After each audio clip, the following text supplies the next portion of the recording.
Hi everyone, this is KvotheD and my second video on the D2R beta. This time I will mostly sum up all the thoughts that I have about it while showing you some cool things in the background from Act 2 playthrough, and eventually dinging level 30 in a group play. Also in the very end there is a little bonus. Let's start with good things.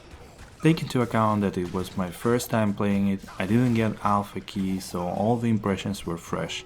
It is also important to say that watching streamers or videos about D2R is not comparable to playing it on your big screen, and therefore, first point is, it is beautiful.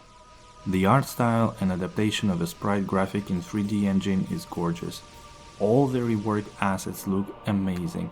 Level of details added to locations, whether it is an abandoned camp in the caves, extra goo and elements in the maggot layer, or reflection of objects and spells in the arcane sanctuary floor, all of this is spectacular.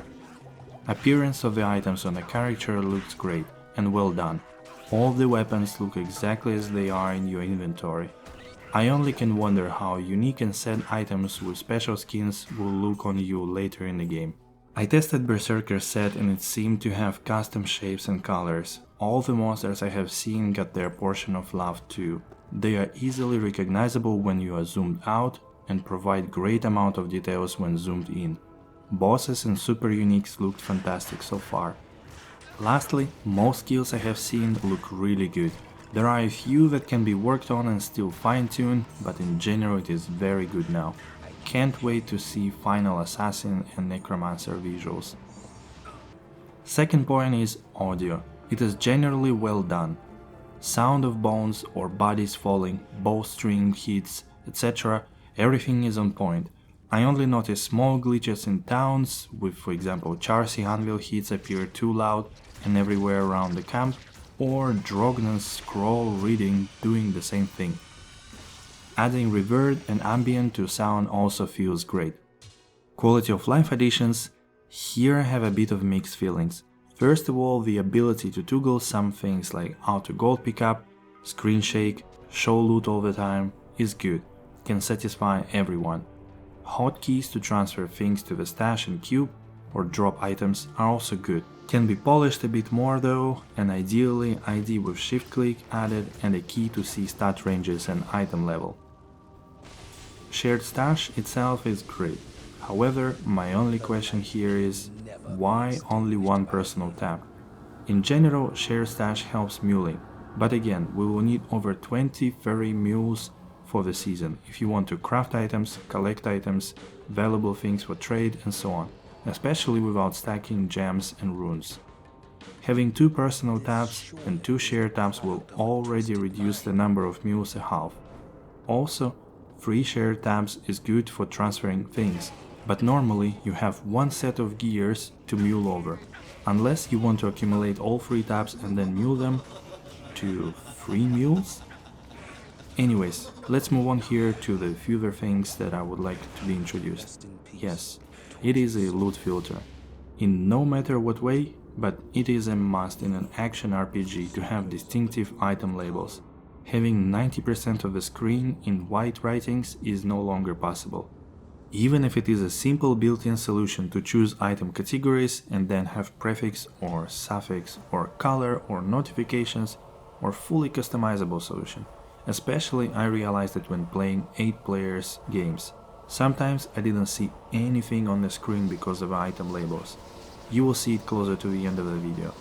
Again, the nature of loot filter does not require it to be on, so it can be toggleable for those who dislikes it and wants original feel. In fact, I played most of the time on vanilla with just junk items removed, gold piles only above 1k and shorter names of potions. It helped already immensely not to lose eyesight.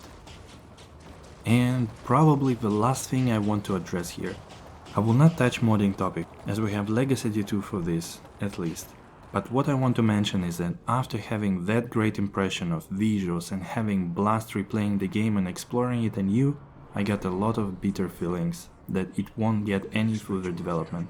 I would like to see more love to this game and see balanced patches coming in, enabling melee builds, having more options than just enigmas and armor piece, more than one assassin, druid, Amazon playable builds on equal levels, more endgame options, as even grailing is not really possible without Plagi or Gomil.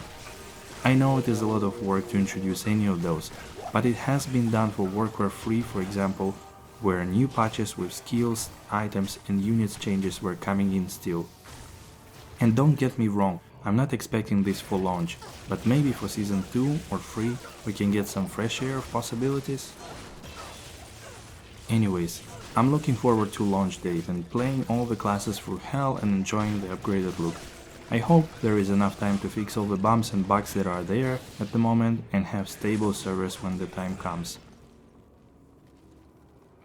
Here is my Paladin that I managed to make in a couple of days. Some rune words like Steel and Stealth, nice circlet, also managed to make Ancient's Pledge after mulling lots of runes, and was lucky picking up Sander's boots in a group play. Also got those two 12 FHR charms and deal substantial damage with the Holy Fire and Zeal.